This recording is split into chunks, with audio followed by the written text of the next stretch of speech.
Karnaphuli 14 launch, এটা ঢাকা থেকে আসছে। এটা কোন জায়গায় যাবে ভাই? ইলিশা যাবে। ইলিশা থেকে কোথায় যাবে? এখান থেকে আবার ঢাকা যাবে এটা? ও আচ্ছা, ঠিক আছে। আপনাদের এই জায়গায় সবসময় এরকম ঢেউ হয়? বাতাস বেশি হলে বেশি হয় না? এটা হলো কোন জায়গা?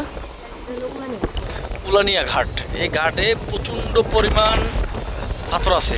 এখানে জোয়ারের পানি না বললে নয়, কিন্তু বাতাস হলে পানি অনেক স্রোত। এখানে মোটামুটি অনেক যাত্রী আছে, সব ইলিশা যাবে, ইলিশা থেকে ঢাকা যাবে।